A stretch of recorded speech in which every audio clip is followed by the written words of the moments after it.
सिद्धाणं नमो आर्याणं नमो वज्रायणं नमो लोये सवसाहूनं। पंच परमेष्टि भगवान की, संत श्रोमणी आचार्य भगवान गुरुदेव श्री विद्यासागर जी महाराज के, पूज्याचार्य श्री समय सागर जी महाराज के, परम पूज्य निरापक मुनि श्री 108 श्री वीर सागर जी महामुनि राज की।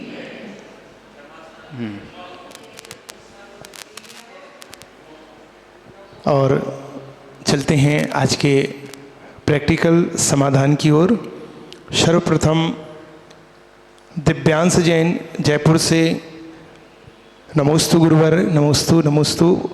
आजकल लोग अपने हर निर्णय को प्रैक्टिकल और प्रॉफिटेबल बनाना चाहते हैं, चाहे वे रिश्ते हों, सेवा हो, धर्म, क्या आध्यात्मिक जीवन को भी यूजफुल और यूजलेस के तराजू पर तौलना सही है? कृपया बताएं, क्या प्रैक्टिकल माइंडेंस आत्मा के लिए भी उपयोगी हो सकता है या यह केवल मायाचारी है? जहाँ तक प्रैक्टिकलिटी की बात होती है, प्रयोग धर्मी तो हमेशा होना ही चाहिए। जो हम पढ़ते हैं, जो हम सुनते हैं, जो हम समझते हैं, उसे जब तक हम अपने जीवन में प्रयोग में नहीं लेकर के आएंगे, तो हमारा पढ़ना, शास्त्र का वाचन करना, स्वाध्याय करना एक प्रकार से तोता रटंत की भांति होकर के रह जाएगा और उससे कोई फल बिल्कुल भी नहीं मिलता है। जब हम धर्म की बात करते हैं अथवा ज्ञान की बात करते हैं, ज्ञानम भारम क्रिया बिना, ज्ञान भार स्वरूप होता है यदि वह क्रिया में न ढले।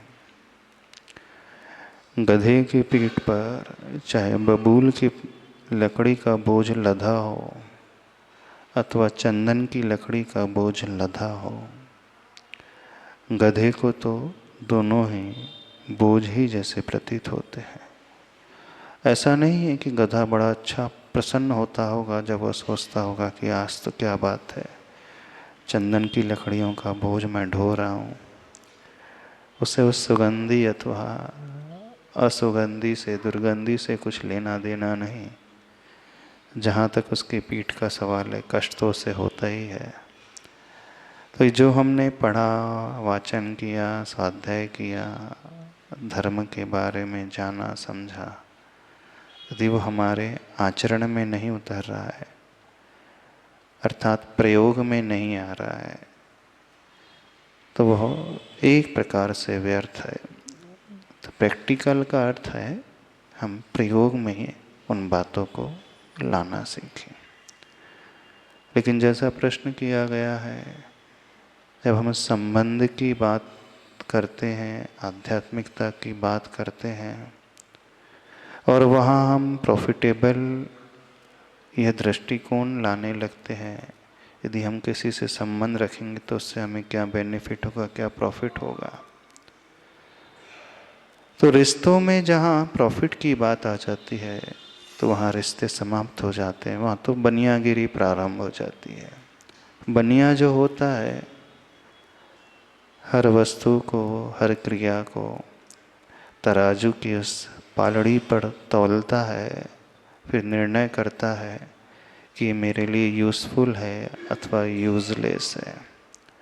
तो रिश्ते, संबंध और बनियागिरी, इन दोनों में जमीन आसमान का अंतर होता है। रिश्तों में समर्पण की आवश्यकता होती है, रिश्तों में विनय की, प्रेम की और वात्सल्य की आवश्यकता होती है। और बनियागिरी में यहाँ कोई समर्पण नहीं, कोई वात्सल्य नहीं। यहाँ तो दृष्टि में हम क्या कमा रहे हैं, क्या हमें मिल रहा है, वो रहता है। तो जब हम आध्यात्मिकता की बात करते हैं ये तो जो प्रॉफिटेबिलिटी की बात की गई वो व्यवहार में कदाचित, आध्यात्मिकता की जब हम बात करते हैं तो आध्यात्मिकता तो इससे भी बहुत ऊपर उठी हुई होती है। आध्यात्मिकता जिसके भीतर होती है अथवा जो व्यक्ति आध्यात्मिक दृष्टि वाला होता है, वो जो भी धर्म का आचरण करता है, व्यवहार में धर्म को लेकर के आता है, तो पूर्ण निरपेक्ष होकर के करता है। जो क्रिया वो कर रहा है उस क्रिया के बदले में उसकी कोई अपेक्षा नहीं होती है। मैं संबंध बना रहा हूँ, वैसे आध्यात्मिकता में कोई संबंध नहीं होता है। आध्यात्मिकता में तो सिर्फ एकत्व विभक्त होता है। फिर भी ऐसा आध्यात्मिक व्यक्ति जब व्यवहार में उतरता है तो कदाचित उसे व्यवहार कुशल होना पड़ता है, संबंधों का निर्वाह करना पड़ता है। तो उसका आचरण, उसकी प्रवृत्ति पूर्ण निरपेक्ष निष्प्रह होती है, ने बिना एक्सपेक्टेशन के वो संबंधों का निर्वाह, बिना अपेक्षाओं के वो सबको देने की बात सोचता है, सेवा की बात सोचता है, करुणा का भाव लाता है, वात्सल्य का भाव लाता है। तो इस दृष्टि से हमें समझना चाहिए, संबंध में, धर्म में, व्यवहार में और आध्यात्मिकता में हम कभी भी प्रॉफिट और लॉस की बात, यूज़फुल और यूज़लेस की बात बिल्कुल भी न लेकर के आए। वहाँ आत्मीयता होती है, आत्मीय रूप से जुड़ाव होता है, और जहाँ आत्मीयता होती है व्यक्ति दूसरों के लिए सब कुछ करने को तैयार हो जाता है। अगला प्रश्न नेहा जैन इंदौर से त्रैवार नमोस्तु करते हुए पूछ रहे हैं महाराज श्री, आज का मनुष्य हर सूचना को गूगल पर खोजता है पर शांति उसे कहीं नहीं मिलती। क्या ज्ञान की इस बाढ़ में कहीं बुद्धि डूब रही है? कृपया बताएं कि सूचना और ज्ञान के इस युग में आत्मा के लिए मौन और मंथन की क्या भूमिका रह गई है? ज्ञान हमारी आत्मा का स्वभाव है। ज्ञान कभी पुस्तक में, न शास्त्र में, न गूगल बाबा में मिल सकता। जो हम शास्त्र की बात करते हैं, कोई नेविगेशन सिस्टम की बात करते हैं, कोई सर्च इंजन की बात करते हैं, गूगल आदि की बात करते हैं, तो आर्टिफिशियल इंटेलिजेंस के उन टूल्स की बात करते हैं, वो सारी बातों के सिर्फ संकेत देने वाले होते हैं।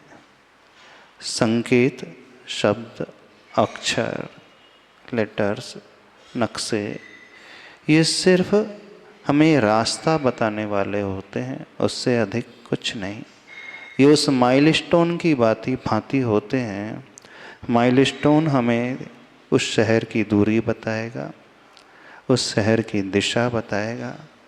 और कोई व्यक्ति माइलस्टोन को पकड़ करके बैठ जाए कि मैं यहाँ से मुंबई पहुँच गया हूँ, चूँकि मुंबई का माइलस्टोन दिखा रहा है 800 किलोमीटर्स, तो माइलस्टोन को आप पा गए हैं, माइलस्टोन पे पहुंच गए हैं, तो आपने मुंबई तो छुआ नहीं। तो जो व्यक्ति शास्त्र, किताब, प्रवचन सुनना, गूगल आदि अथवा इन AI टूल्स के आश्रय से यह मान लेता है कि मैं बहुत बड़ा ज्ञानी हो गया हूँ, तो बहुत बड़े इल्यूजन में, भ्रम में है। ज्ञान कभी इन शास्त्रों में नहीं होता है, सिर्फ संकेत देने वाले शास्त्र होते हैं। ज्ञान तो हमारी आत्मा का स्वभाव है। उन संकेतों का पालन करके जब हम उसे अपने जीवन में उतारेंगे तब वो हमारे ज्ञान की पर्याय बनता है। थोड़ा से और गहराई से समझने की कोशिश करना। एक वे संकेत दूसरी पुस्तक में लिखे हुए होते हैं अक्षरों के माध्यम से, और एक संकेत हम उन्हें पढ़ करके, सुन करके याद कर लेते हैं, वो हमारी बुद्धि का विषय बन जाता है। यदि वो हमारी बुद्धि में भी आ गया है, हमें पूरा रास्ता भी याद हो गया है, मुंबई की दूरी भी पता चल गई, दिशा भी पता चल गई, पूरा रास्ता भी पता चल गया है, तो ये बिल्कुल नहीं मान लेना कि आप मुंबई पहुंच चुके हैं। आप बस वहीं तक, बस इतना आपने किया, उन शास्त्रों की भाषा को अपने दिमाग में आपने भर लिया, तो चाहे वह संकेत किसी शास्त्र में, पुस्तक में लिखे हों, अथवा चाहे वह संकेत हमारे दिमाग में लिखे हों, उससे कोई अंतर नहीं पड़ता है। अंतर तब पड़ता है जब हम उन संकेतों को दिमाग से उतार करके दिल में धारण करते हैं, हृदय में धारण करते हैं, अपने जीवन का अंग बनाते हैं, तब वो ज्ञान की पर्याय कहलाता है। एक बड़ा अच्छा संस्मरण है, आचार्य भगवान की वैयावर्ती कुछ ब्रह्मचारी लोग कर रहे थे। तो वैयावर्ती करते करते ब्रह्मचारी लोग कह रहे थे कि अच्छा श्री, आजकल टेक्नोलॉजी ने इतनी प्रगति कर ली है कि जो भी जानना होता है हमें तुरंत उस गूगल में मिल जाता है, मोबाइल में सर्च करते हैं, नाम लिख देते हैं, अथवा वॉइस के माध्यम से वो तुरंत हमें सब कुछ बता देता है। तो आचार्य ने उस समय हंसते हुए कहा, क्या ये आपका गूगल मोक्ष का रास्ता बता देता है? इससे थोड़ा पूछना तो सही, मोक्ष का रास्ता कौन सा है? तो वो नहीं बता पाएगा, है ना। तो मोक्ष के रास्ते को बताने वाले शास्त्र भी नहीं होते हैं, मोक्ष के रास्ते को बताने वाले चलते फिरते वे संत होते हैं, महात्मा होते हैं, जो उस रास्ते पर चलने वाले होते हैं। उस रास्ते पे चलने का अर्थ है उस ज्ञान को उन्होंने अपने जीवन में अंगीकार किया है, आचरण का रूप बनाया है। तो जो हमारे आचरण में ढलने लगे वह सही ज्ञान कहलाता है। बाकी तो सब शिक्षा है, बाकी तो सब संकेत हैं। और यदि ज्ञान की डेफिनेशन समझना है जैन शास्त्रों के अनुसार, तो जानते हो ज्ञान क्या कहलाता है? ज्ञान किसे कहा जाता है? जेण रागा विरज्येज जेण शेष व्रजधि जेण मिथिम प्रभावेज तम नाणम जिन शासने। अर्थात जिनेन्द्र भगवान के शासन में ज्ञान वह है जहाँ व्यक्ति को राग से विरक्ति आ जाती है, जहाँ श्रेयस्कर मार्ग में वो रंजायमान होने लगता है, और जहाँ उसके हृदय में मैत्री की भावना उत्पन्न हो जाती है, करुणा की और प्रेम की भावना उत्पन्न हो जाती है, तो उसे ज्ञान की संज्ञा दी है। तो ज्ञान अलग है और वह संकेत और वह शिक्षा अलग चीज होती है। आरव जैन कोटा से त्रैवार नमोस्तु करते हुए पूछ रहे हैं, महाराज श्री, अब रिश्तों में सब कुछ डिजिटल हो गया है, ऑनलाइन बात, ऑनलाइन शुभकामनाएं, यहाँ तक कि आभासी सेवा और दान भी, पर क्या धर्म का आचरण भी डिजिटल हो जाता है? कृपया मार्गदर्शन दें कि डिजिटल धर्म और जीवंत धर्म में अंतर क्या है और हम किस दिशा में सजग रहना चाहिए हमें। डिजिटल धर्म क्या कहलाता है? आपने डिजिटली किसी मंदिर का दर्शन कर लिया, मुनिराज के दर्शन कर लिए, मोबाइल में उनकी आहार लेती हुई वो प्रोसेस को देख लिया, आहारचर्या को देख लिया, तो ये डिजिटल धर्म हो जाएगा। यहीं बैठे बैठे डिजिटल आरती भी उतार लो, अच्छा ये डिजिटल धर्म हो जाएगा। घर बैठे बैठे अभिषेक देख लो, शांति धारा देख लो, नहीं, धर्म ऐसा नहीं। धर्म इतना सस्ता थोड़ी है। धर्म में तो हमें वह, जब हम फिजिकली उस कार्य को करेंगे, फिजिकली वहाँ अपीयर रहेंगे, प्रेजेंट रहेंगे, तो जो संतुष्टि मिलती है, जो विशुद्धि वहाँ पैदा होती है, प्रभु के ऑरा में आकर के जो भावों की विशुद्धि पैदा होती है, वह मोबाइल में देख कर के अथवा फोटो में देख कर के नहीं पैदा हो सकती है। हाँ, कुछ नहीं करने से अच्छा है कि आप डिजिटली देख लो, लेकिन आप यदि फोटो में अथवा उस मूवीज़ में अथवा उस वीडियो में देख कर के मान रहे हो कि हमारा धर्म पूरा हो रहा है, तो ये बिल्कुल धर्म होता ही नहीं। हाँ, शास्त्र का वाचन आप कर सकते हो, जैसे आपने जिनवाणी उठा करके भक्तामर स्तोत्र को पढ़ा, वो एक कागज यानी उस पेपर में लिखा हुआ भक्तामर स्तोत्र था। उस दृष्टि से आपने मोबाइल ऑन करके एक एक श्लोक देख लिया, तब वो आपका मोबाइल ना रह जाएगा, उस समय वो एक प्रकार से जिनवाणी हो जाएगा। बस अंतर ये आ गया कि वो पेपर में था और ये सॉफ्ट कॉपी में आ गया। एक जगह हार्ड कॉपी में था, यहाँ एक सॉफ्ट कॉपी में आ गया। तो वो सॉफ्ट कॉपी भी एक प्रकार से आपके लिए जिनवाणी का काम करेगी।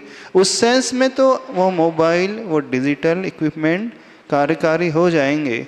लेकिन आप सोच रहे हैं जैसे आपके भगवान प्रभु दर्शन का नियम है और आपने मोबाइल ऑन किया और समय शिखर की वंदना कर ली अथवा भगवान की प्रतिमा के दर्शन कर लिए, हो गया, तो बिल्कुल नहीं होगा। और वहीं बैठे बैठे आहार देख लिए तो बिल्कुल नहीं होगा। हम तो तब मानेंगे जब डिजिटली आप भोजन कर लो। हाँ, डिजिटली भोजन कर लो, घर में फ़ोन करना और आपकी वाइफ बताएगी कि आज ये भोजन में ये बनाया है, ये सब्जी है, ये दाल है, ये पराठे है, मीठा है, ये नमकीन है, पूरी थाली सजी हुई देख लेना और बड़े अच्छे से तृप्त हो जाना। यदि आपको उस डिजिटल थाली को देख करके तृप्ति हो रही है, आपकी भूख शांत हो जाती है और एक सेटिस्फेक्शन मिलता है और आप बहुत आनंद में भरे हुए फील करते हो, तो फिर समझना धर्म भी आपका हो जाएगा। कितने लोगों को डिजिटल थाली देख करके तृप्ति हो जाती है? हो जाती, किसी को होती? पानी के झरने को देख करके थोड़ी सी तो प्यास बुझती होगी। पानी के दृश्य को आपने देखा है, गर्मी में एकदम पसीना पसीना हो गए, कंठ सूख रहा है और आपने बहता हुआ झरना उस मोबाइल में देख लिया, बड़ा अच्छा झरना, थोड़ा सा तो शांति मिलेगी, थोड़ी शांति मिलती, थोड़ी सी मिलती, क्यों नहीं मिलती? आप पूरा उसका लाइव डेमोन्स्ट्रेशन देख रहे हैं, सामने वाला व्यक्ति खड़ा होकर के उस फॉल को दिखा रहा है, बहती हुई नदी को दिखा रहा है। आप नदी देख लो, कुआं देख लो, तालाब देख लो, झरना देख लो, लेकिन एक बूंद भी पानी की आपके कंठ में नहीं पहुंच सकती। आपकी प्यास शांत नहीं हो सकती, ना आपकी भूख शांत हो सकती है। तो जैसे डिजिटली आपकी भूख प्यास शांत नहीं हो सकती, ऐसे ही डिजिटली आप दर्शन, पूजन, अभिषेक और ये सब क्रिया कर रहे हो, आहार आदान आदि देख रहे हो, तो ये कुछ भी देने वाला नहीं है, बस एक भ्रम जैसा हो जाएगा।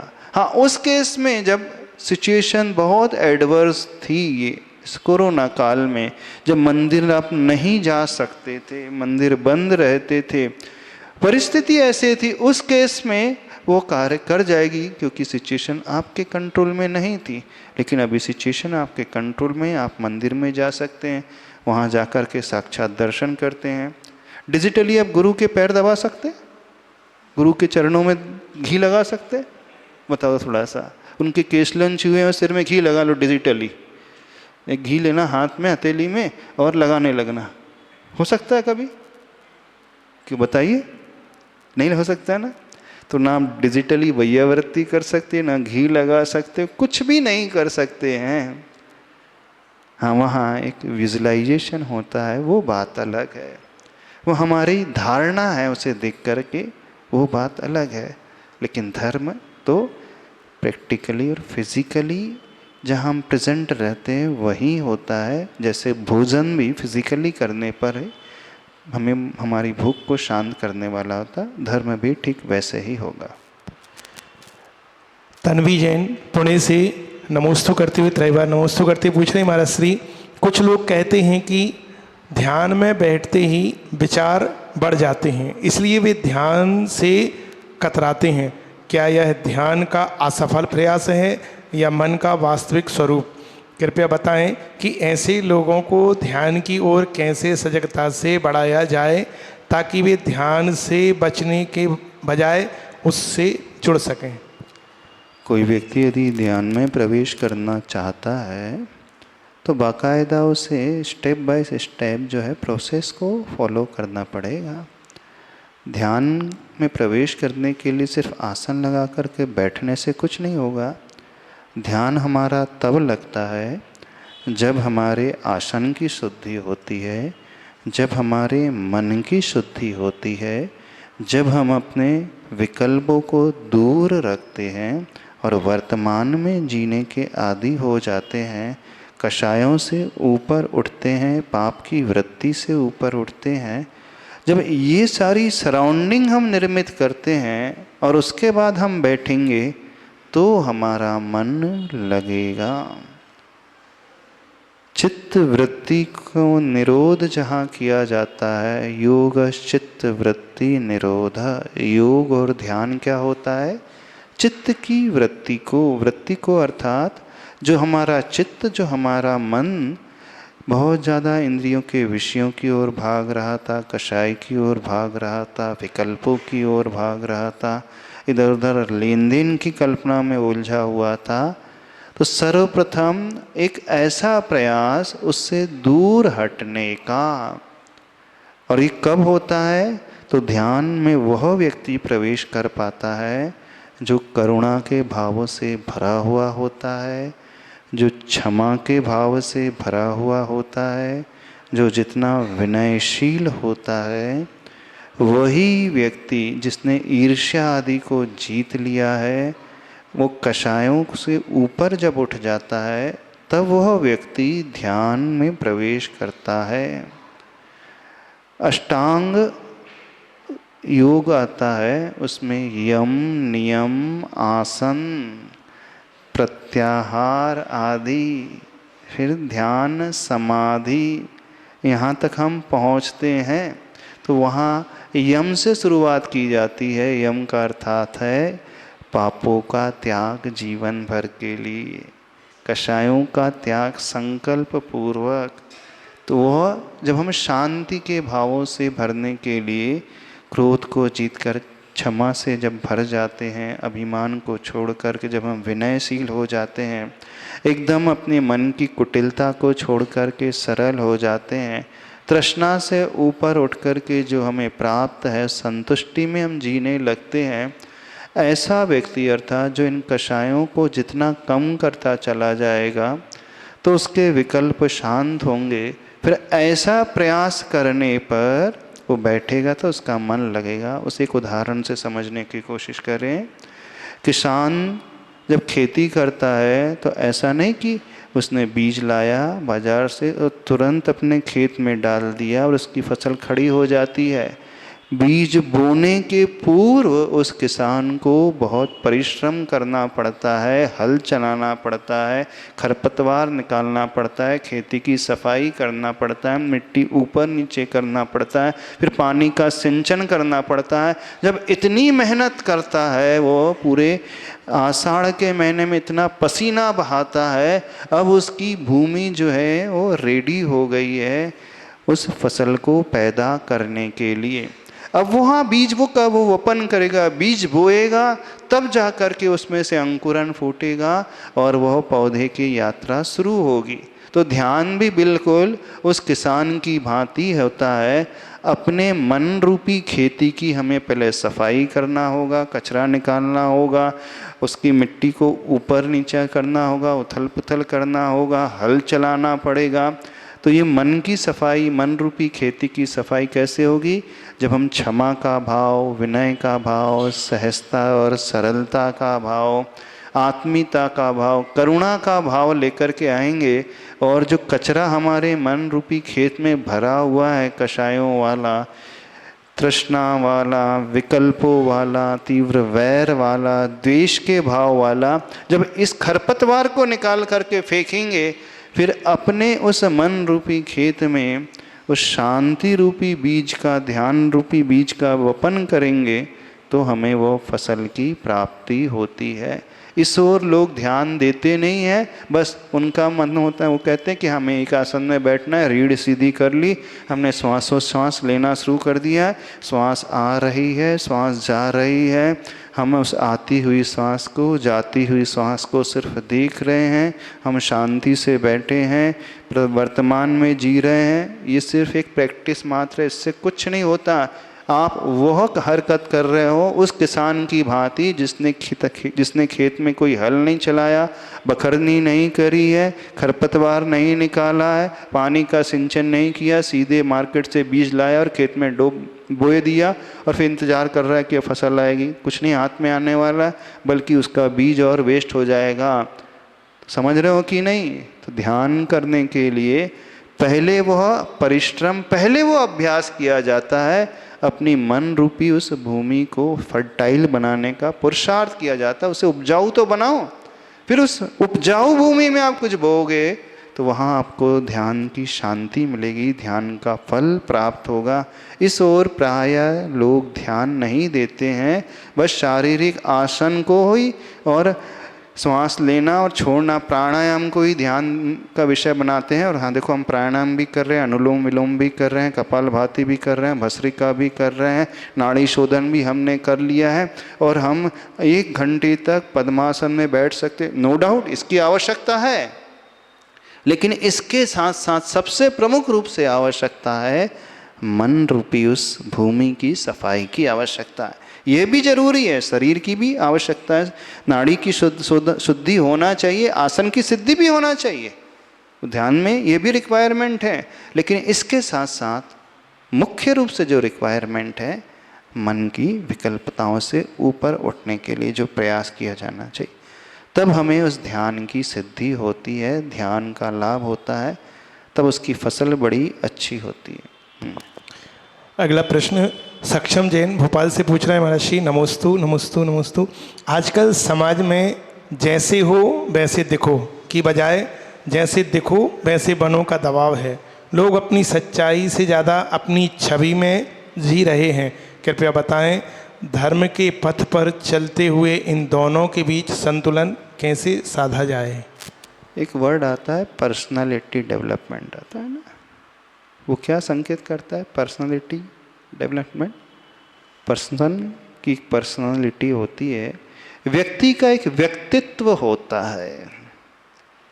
तो पर्सनालिटी का अर्थ यह नहीं है कि हम कैसे बोल रहे हैं, ये बिल्कुल नहीं हो रहा है, हमारा बॉडी पोस्चर कैसा होता है, ये बिल्कुल नहीं होता है। प्राय पर्सनालिटी डेवलपमेंट की जहाँ क्लासेस होती हैं, वहाँ हाउ टू स्पीक, अपना आई कांटेक्ट मेंटेन करके रखना है, अपना ड्रेसअप प्रॉपर होना चाहिए, हाथ प्रॉपर होना चाहिए, हम कॉन्फिडेंट दिखे, ये है सिखलाया जाता है। पर मूल बात तो वहाँ गौण कर दी गई। पर्सनालिटी का अर्थ है व्यक्तित्व, व्यक्तित्व का अर्थ होता है उसके इंटरनल क्वालिटीज। तो जो हमारे गुण हैं वह नज़र आना चाहिए। जहाँ गुणों का विकास होता है तो सही पर्सनालिटी वह कहलाती है, ना कि सिर्फ फिजिकल अपीयरेंस ही पर्सनालिटी कहलाती है। तो जो लोग ये सोचते हैं कि हम जैसे दिखेंगे उसके अनुसार ही हम, दुनिया वाले हमें एक्सेप्ट करने वैसे मान ले, बिल्कुल नहीं।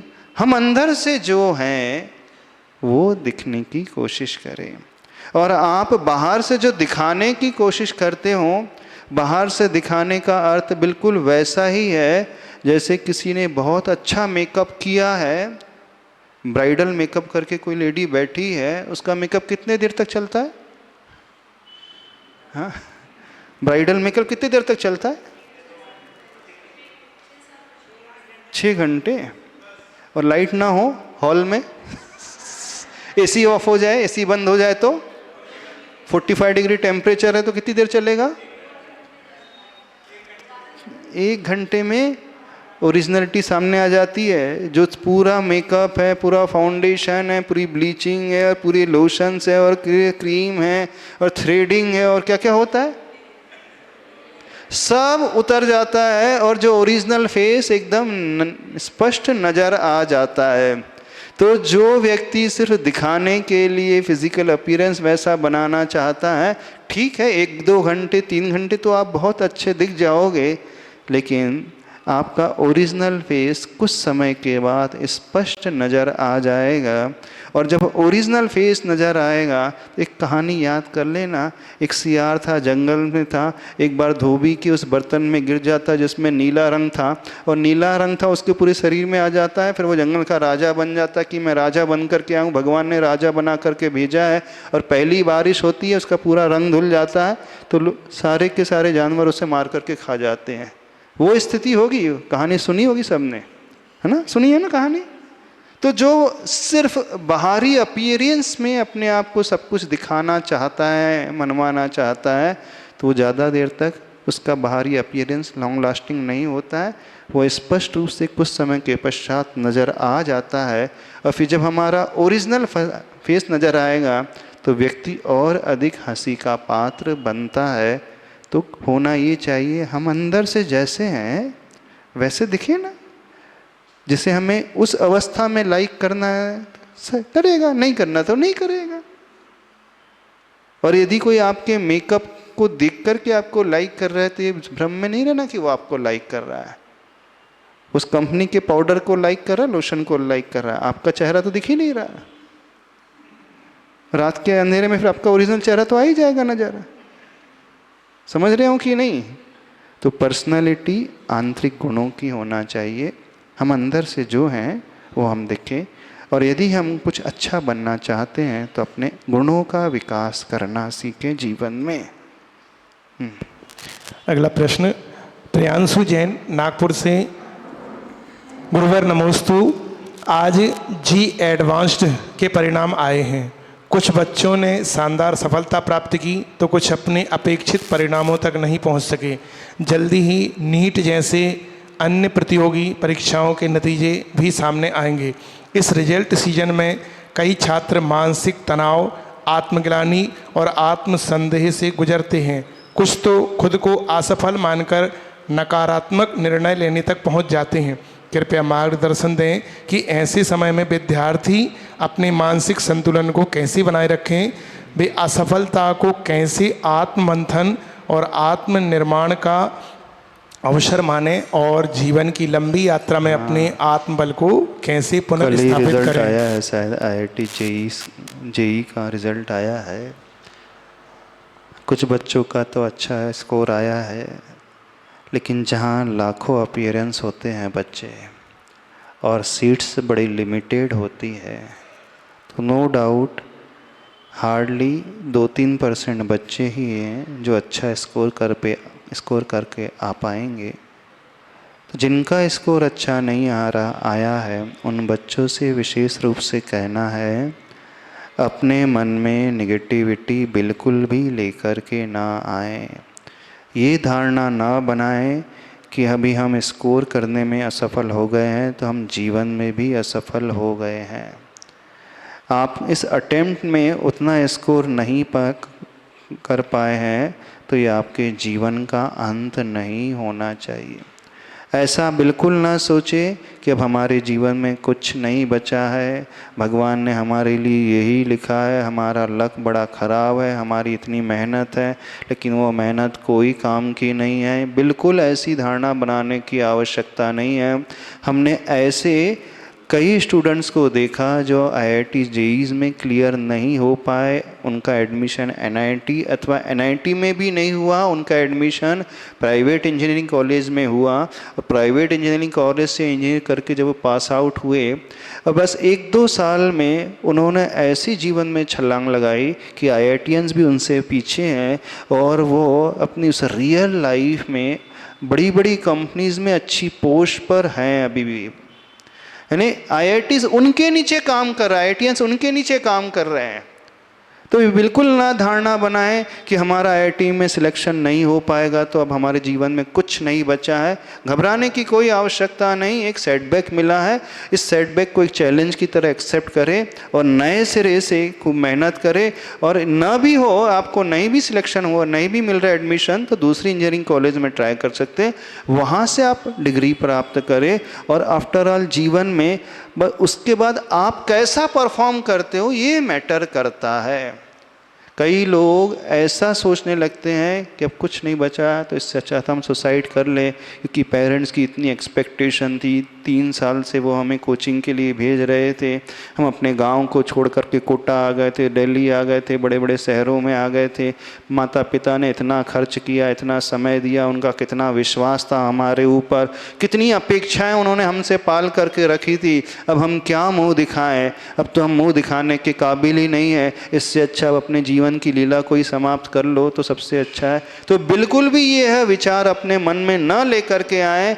समझें प्रकृति प्रभु ने कोई और अच्छा आपके लिए रास्ता चुन करके रखा है। और आज के जीवन में तो बहुत सारे ऑप्शंस अवेलेबल हैं, जिस हिसाब से टेक्नोलॉजीज आ रही है, आप उन फील्ड में ट्राई कर सकते हैं। तो अभी आप अपने आप को संभाल लोगे, इस चैलेंज को स्वीकार कर लोगे, तो नए सिरे से आप बहुत अच्छे से आगे बढ़ सकते हो, छलांग लगा सकते हो। और आप एकदम निराश हो गए और डिप्रेस होने लगे तो जितनी आपकी एनर्जी, जितना आपका पोटेंशियल है, वो भी समाप्त हो जाएगा और कुछ नहीं बचेगा।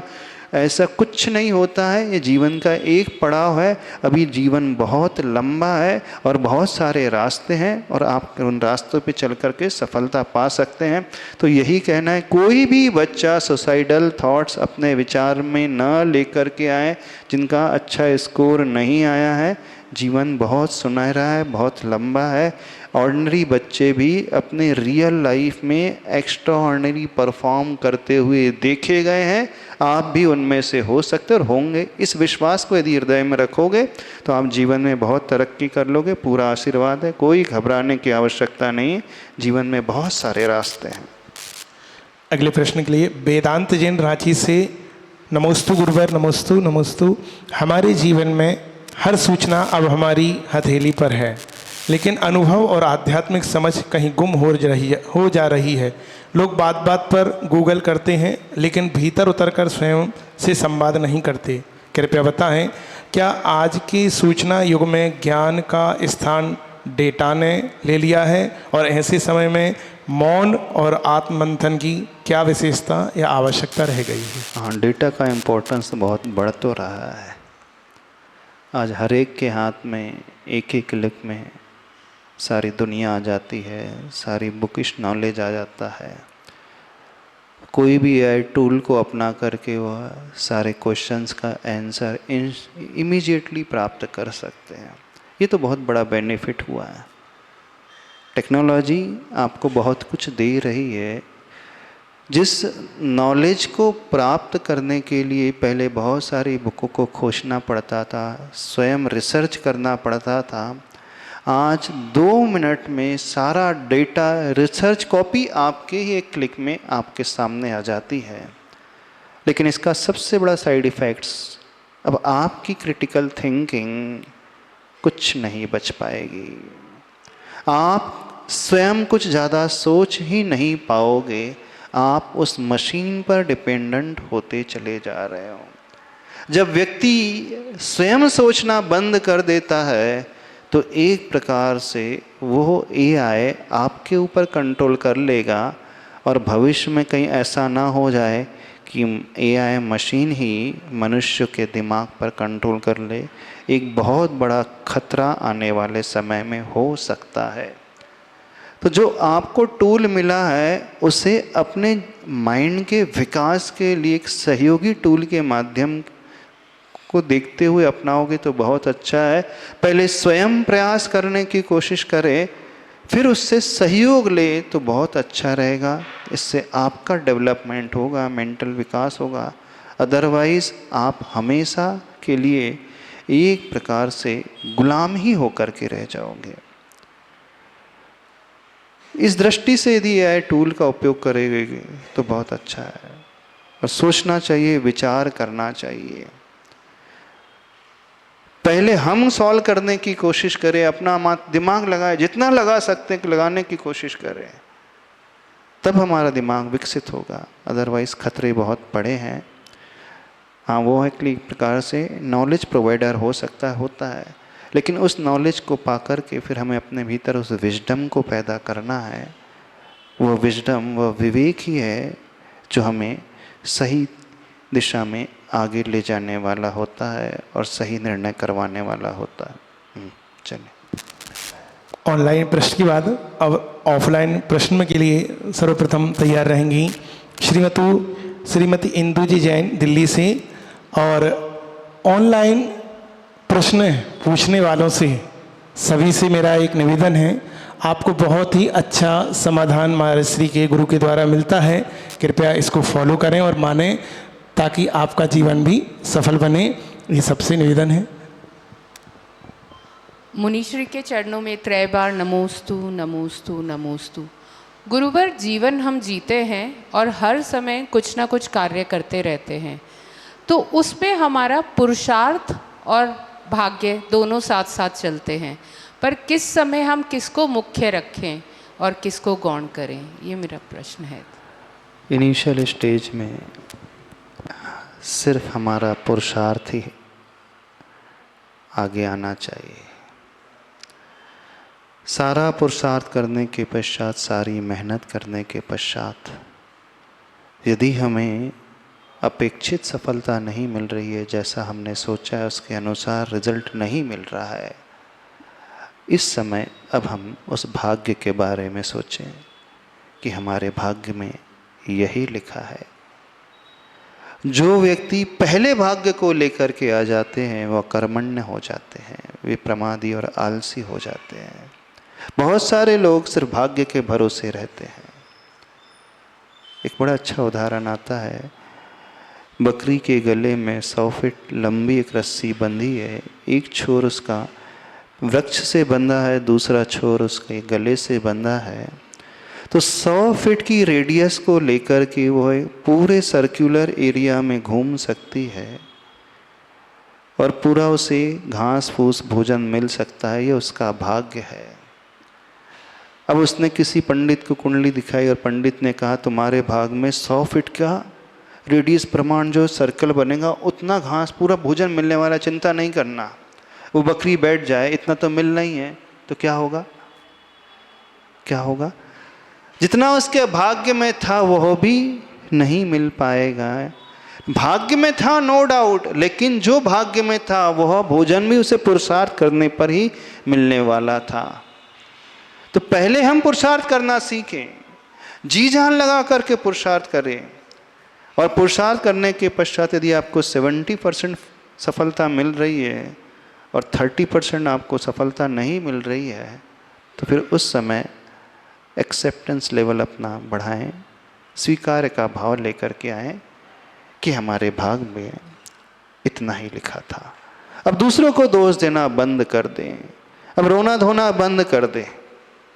और यहाँ आप रोना धोना करोगे, दूसरों को दोष देना प्रारंभ कर दोगे और विकल्प में उलझते चले जाओगे। आपकी जितनी एनर्जी थी, आप अपनी ही एनर्जी अपने ही डिस्ट्रक्शन के लिए यूज़ करने लगे। तो यहाँ हम समता को इस फील्ड में इस तपिक्षा से लाएंगे तो हमारा जीवन बहुत अच्छा बनेगा। इसलिए कहा जाता है पुरुषार्थ और भाग्य में मैत्री होना चाहिए। तो हमें ये पता रहना चाहिए कब हम भाग्य की ओर देखें, कुंडली की ओर देखें, और कब हम अपने उन हाथों की ओर देखें, कब हम हाथ की लकीरों की ओर देखें और कब हम हाथ के पुरुषार्थ की ओर देखें, ये हमें पता होना चाहिए। अगला प्रश्न श्रीमान संजय जी जैन दिल्ली से, और अगले प्रश्न के लिए तैयार रहेंगी श्रीमती प्रीति जैन देहरादून से।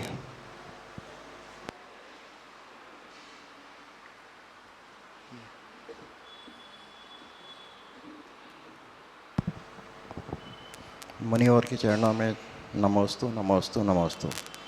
मुनिवर, मेरा प्रश्न यह है कि हम अपने अवगुण और दूसरों के गुण कैसे देखें और उसको कैसे एक्सेप्ट करें?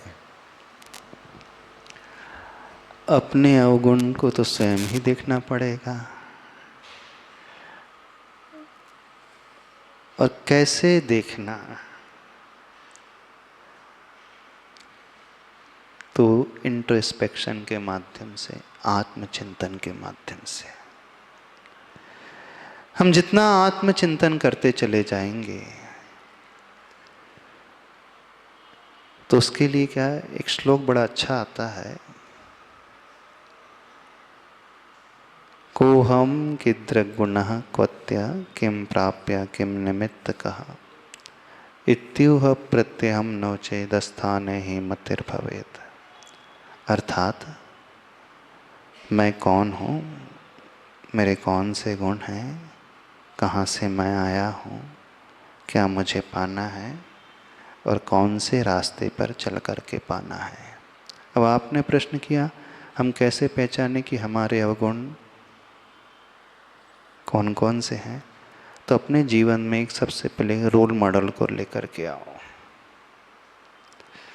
उस रोल मॉडल में क्या क्या क्वालिटीज़ हैं उनकी तुलना अपने गुणों से करना प्रारंभ कर दें। जो भी आपके जीवन में रोल मॉडल है, जो एकदम टॉप मोस्ट पोजीशन पे बैठा हुआ है, देखें, क्रोध उसे बिल्कुल नहीं आता है, बात बात पर हमें गुस्सा आता है। वो व्यक्ति बहुत डाउन टू अर्थ है, बहुत विनयशील है, उसको अहम कभी छूता नहीं, और वो इतना बड़ा है और मैं कुछ रखता हूँ नहीं, थोड़ा सा मेरे पास है और उसे लेकर के मैं इतना अहंकारी बनता चला जा रहा हूँ। वह जीवन में कभी छल कपट करता नहीं, मैं अपने स्वार्थ के लिए जब चाहे दूसरों को बेवकूफ़ बनाने लगता हूँ। उनका लोभ और मेरा लोभ, उनका भी लोभ है, उन्होंने जो लोभ अपने भीतर रखा इन्फिनिटी को पाने का, शाश्वत को पाने का, अनंत को पाने का। मेरा लोभ किसे पाने का है? पाने का तो है, लेकिन जिससे भी मैंने पाने के लिए लोभ अपने भीतर पाला, वो एक दिन छूट जाएगा। उसके भीतर कोई ईर्ष्या का परिणाम नहीं, मेरे भीतर हमेशा ईर्ष्या और ग्लानि का भाव आ जाता है। वो कभी घबराता नहीं, हर परिस्थिति में बड़े मजबूती से खड़ा रहता है, और मैं हूँ छोटी छोटी बातों को लेकर के एकदम अंदर से घबरा उठता हूँ। मुझे निराशा न जाने कब कब घेर लेती है, और उससे कभी निराशा घेरती नहीं। वो हमेशा हर परिस्थिति में आशावादी बना रहता है, मैं न जाने कब कब निराशा से भर उठता हूँ। उसके भीतर भी कर्म है, सबको देख कर के भी वो अपने ही आत्मा में रहता है, अपने ही आत्मरूपी ब्रह्म में रमण करता है। और एक मैं हूँ कि आत्म ब्रह्म को छोड़कर पर ब्रह्म में रमण करने की बात अपने मन में लाता हूँ। वो मान, वो मत्सर, वो अहंकार, वो काम, इन पॉइंटर्स को यदि हम सामने रखें और रोल मॉडल के भीतर इन पॉइंटर्स को रख करके देखो और अपने भीतर देखें और दोनों की कंपैरिजन करें, तो हमें तुरंत समझ में आ जाएगा कि हम किन किन क्षेत्रों में बहुत लैग कर रहे हैं। अभी बहुत आवश्यकता है ऊपर उठने की। इसीलिए तो सब स्वाध्याय किया जाता है। भगवान की प्रतिमा के जब दर्शन करो ना, एक बार हमने बताया, प्रभु के हर अंग उपांग को देखा करो और अपनी तुलना भगवान से करना शुरू कर दो कि भगवान के पास क्या क्या है, अथवा उस महापुरुष के भीतर क्या क्या है, और उनकी तुलना में मेरे पास क्या क्या है।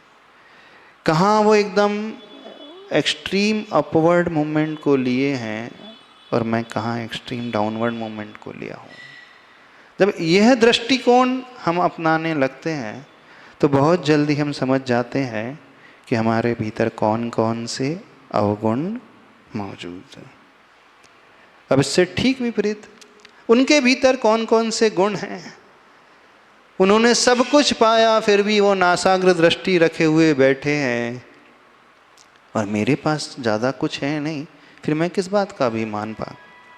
तो मैं भी वैसा ही अपने जीवन में परिवर्तन लाऊं, उन जैसे गुणों को लाने की कोशिश करूं।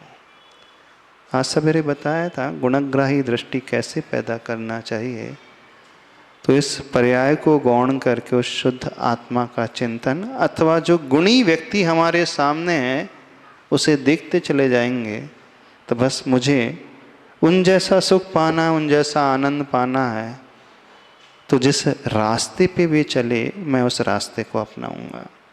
तो गुण अपने भीतर लाने के लिए हमें मंजिल को नहीं, रास्ते को देखने की कोशिश करना चाहिए।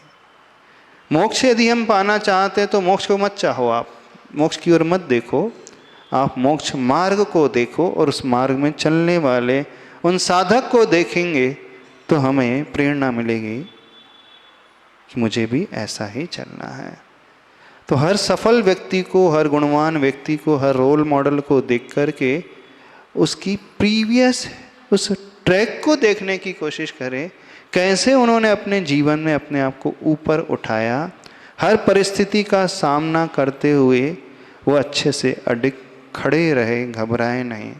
तो उन्हें देखेंगे तो हमें एकदम प्रेरणा मिलते चली जाएगी और फिर धीरे धीरे हम उन जैसे गुणों को प्राप्त करने लगेंगे। और वो कृतज्ञता का भाव, ग्रेटिट्यूड की भावना दी लेकर के आओगे तो धीरे धीरे हम उसे पाने लगेंगे। आज के लोग कहते हैं कि मैनिफेस्टेशन करो, आप जो चाहते हो वही देखो, वही विजुलाइज करो, वही कहो। ठीक है, वो तो होना चाहिए। जब बार बार हम उसे मैनिफेस्ट करते हैं, बार बार मुख से दोहराते हैं, बार बार विजुलाइज करते हैं, तो उससे हम अपने सबकॉन्शियस माइंड को ट्रेन करते हैं। और जब सबकॉन्शियस माइंड हमारा ट्रेन होने लगता है तो फिर हम ऑटोमेटिकली अबुद्धिपूर्वक उस व्यक्ति को और उस व्यक्ति के पाथ को अपनाने के लिए कोशिश करने लगते हैं अथवा उस पर चलना प्रारंभ कर देते हैं। ठीक है। अगले प्रश्न के लिए श्रीमती प्रीति जैन देहरादून और तैयार रहें श्रीमान चेतन जी जैन पुणे से। परम पूज्य गुरुदेव के चरणों में कोटिशः नमोस्तु। महाराज श्री, क्या इच्छा शक्ति जन्मजात होती है या इसे किसी प्रशिक्षण और अनुशासन से विकसित किया जा सकता है? इच्छा शक्ति की क्षमता तो जन्मजात होती है, लेकिन हम अपनी क्षमता का, हम अपनी कैपेसिटी और कैपेबिलिटी दोनों का ही विकास कर सकते हैं। धीरे धीरे हम अपनी इच्छा शक्ति को बढ़ाते भी हैं, बढ़ा भी सकते हैं। ऐसा नहीं कि जो हमें जन्म से मिला है वो ही हमारे पास हमेशा के लिए रहता है। यदि जो जन्म से हमने पाया जीवन के अंत तक वही रहेगा तो फिर दुनिया में कोई भी व्यक्ति ऊपर नहीं उठ सकता। लेकिन हम देखते हैं बहुत सारे लोग हैं अपने जीवन में सफलता को पा जाते हैं, जो वो सोच लेते हैं उसे प्राप्त कर जाते हैं। पहले उनके हम अतीत को झांक करके देखे तो उनके पास में बहुत सारे अवगुण थे, कमजोरियां थी, लेकिन जिस दिन उनकी चेतना जागृत हुई, उन्होंने ठान लिया तो अपनी ही कमजोरियों को उन्होंने अपना स्ट्रॉन्ग पॉइंट बना लिया। तो इच्छा शक्ति का विकास होता है, बिल्कुल होता है। अब वो कैसे होता है तो उस व्यक्ति को देखना शुरू करें जो हमेशा दृढ़ इच्छा शक्ति वाला रहता है। वो कैसे कार्य करता है, उसके कार्य करने के ढंग को देखेंगे तो हमारे भीतर भी वह विकास का भाव आ जाएगा। नमोस्तु महाराज। आइए श्रीमान चेतन जी। नमोस्तु महाराज जी, नमोस्तु नमोस्तु। महाराज जी, भगवान के रूप को देखते हुए स्वरूप को कैसा जानना चाहिए? जैसे कि कहने में आता है शास्त्र की भाषा में कि सर्वज्ञ है, हितोपदेशी है, नासाग्र दृष्टि है, किंतु दर्शन के लिए सभी जाते हैं। तो ऐसा क्या मतलब गहराई में कैसे उतर के उनको कैसा जानना चाहिए? थोड़ा संक्षिप्त में बताओ। हमें 2-4 प्रवचन दिए हैं रूप से स्वरूप तक कैसे पहुँचे। प्रभु के हर अंग को, उनकी आँखों को, उनकी नाक को, उनके कानों को, उनके शोल्डर्स को, उनके बाल को, उनके माथे को, उनके हृदय स्थल को, उनकी नाभि को, उनके कर कमलों को, उनके चरण कमलों को देख कर के हम कैसे उनके स्वरूप तक पहुँचे। समय बहुत लगेगा, शॉर्ट में बता देते हैं। प्रभु की आँख को देखना नासाग्र दृष्टि है, अर्थात जिन्होंने समस्त उस अहम को जीत लिया फिर भी वह अपने उसमें एकदम शांत बैठे हैं। उनकी आँखों में किसी प्रकार का भय नहीं है तो वो पूर्ण निर्भय हो गए। उनकी आँखों में सरलता है, कोई कुटिलता नहीं है। तो हमें भी अपने जीवन में उसी प्रकार की सरलता को लाना है। उनकी आँखों में कोई विकार नहीं, कोई काम का भाव नहीं, वो अपने में ही डूबे, अपने आत्मा में डूबे हैं। तो मुझे भी अपने ही इस ब्रह्म में रमण करना है। तो हर आँख के हर एंगल को देख करके हम सोच सकते हैं। उनके हृदय स्थल को देख करके श्रीवत्स का चिन्ह है जिसके हृदय में परम करुणा भरी हुई है। तो उन जैसी करुणा हमें भी लाना है।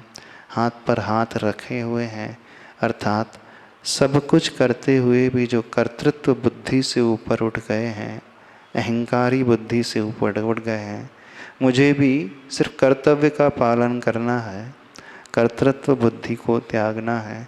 उनके चरणों को देख करके, उन चरणों में जो ऊर्जा भरी है, वो चरण नहीं आचरण के प्रतीक है। तो मुझे भी अपने आचरण को उन जैसा निर्मल बनाना है। उनकी रीढ़ की हड्डी को देख करके उस स्थितिकरण अंग को अपने जीवन में अपनाना है। उनके बाएं हाथ को देख करके निर्विचिकित्सा अंग को अपने भीतर लाना है। उनकी स्थिरता को देख करके निशंकित अंग को अपने भीतर लाना है। इस तरीके से एक एक अंग और उपांग को हम देखते हुए चिंतन करते चले जाएंगे तो प्रभु का रूप हमें उनके स्वरूप तक पहुंचा देगा। डिटेल में आप सुन लेना। इसी के लिए महाराज जी एक लाइन है एक भजन में, निरखो अंग अंग जिनवर के, जिनसे झलके शांति अपार। हाँ, बहुत अच्छा। प्रभु का प्रत्येक अंग शांति को देने वाला। आप कहते हैं ना लोक व्यापार में, face is the index of your heart, है ना। व्यक्ति का फेस जो है उसके भावों को, इमोशन को एकदम दिखा देता है कि नहीं। हम फेस देख करके तुरंत जज कर लेते हैं व्यक्ति क्या सोच रहा है। निराश है, प्रसन्न है, करुणा से भरा है, क्रोध से भरा है, वक्रता से, कुटिलता से भरा है, शांत भावों से भरा है। समझ में आ जाता है कि नहीं। व्यक्ति का फेस बता देता है कि नहीं, उसकी आंखें बता देती है कि नहीं, वो काम वासना से भरा है कि वात्सल्य के भाव से भरा है। उसकी आंखें बता देती है उसको भय है कि वो निर्भय है। तो हमारा पूरा चेहरा जो है, हमारा फेस हमारे हर इमोशंस को बताने वाला होता है। पशु कभी कोई शब्द का उच्चारण नहीं करते, लेकिन वो गाय का बछड़ा गाय के उस फेस को देख कर के पूरा समझ जाता है। गोद का बच्चा माँ के फेस को देख कर के समझ जाता है कि माँ गुस्से में है कि बड़े प्रेम से भरी हुई है। गोद का बच्चा, 4 दिन का बच्चा कैसे पहचान लेता है, जबकि उसने कुछ अभी सीखा भी नहीं, उसे किसी ने कुछ पढ़ाया भी नहीं, कोई सुना भी नहीं, कोई प्रवचन भी नहीं सुना, कोई बुक्स भी नहीं देखा, उसे अभी बोलना भी नहीं आ रहा, सिर्फ रोना जानता है, फिर भी वो समझ लेता है। कहने का अभिप्राय, हर एक व्यक्ति के भीतर ये क्षमता होती है कि वह दूसरों को पढ़ सकता है। बिल्कुल पढ़ लेता है। गोद का बच्चा भी पढ़ लेता है, पशु का बच्चा भी पढ़ लेता है। रास्ते में चल रहे हो, भैंस देखती है ना, तो वो सबसे पहले हमारी अपनी आँखों को देखती है कि सामने वाला व्यक्ति कैसे भाव से आ रहा है, मारने के भाव से आ रहा है कि इग्नोरेंस के भाव से आ रहा है कि बचाने के भाव से आता है। तो मेन हमारी सबसे महत्वपूर्ण आँखें होती हैं, जो आँखें सब कुछ बयां कर देती हैं। श्रीमती पूजा जैन पुणे से। और अगले प्रश्न के लिए 100 राजश्री जी मेघल तैयार रहे।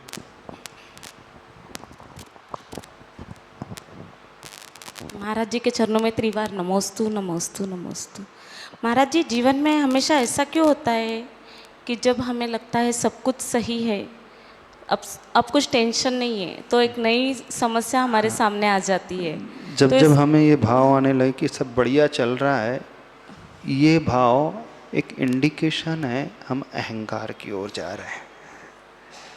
और जब हम अहंकार से भरने लगते हैं तो कर्म सिद्धांत ये कहता है कि व्यक्ति तुरंत अशुभ कर्म बांधने लगता है और थोड़ी देर बाद वो उदय में आ जाता है। जिससे आप कहते हैं ना, हम जब ऐसा सोच लेते हैं तो हमें नज़र लग जाती है, यही है ना। जब व्यक्ति ऐसा सोचने लगता है तो वो ओवर कॉन्फिडेंट होने लगता है, और जब भी वो ओवर कॉन्फिडेंट होने लगता है तो काम वहीं से बिगड़ने लगता है। तो कभी हम ये ना सोचें कि हमने बहुत कर लिया है, बहुत बढ़िया है, बस वहीं हम गाफिल होना शुरू कर देते हैं।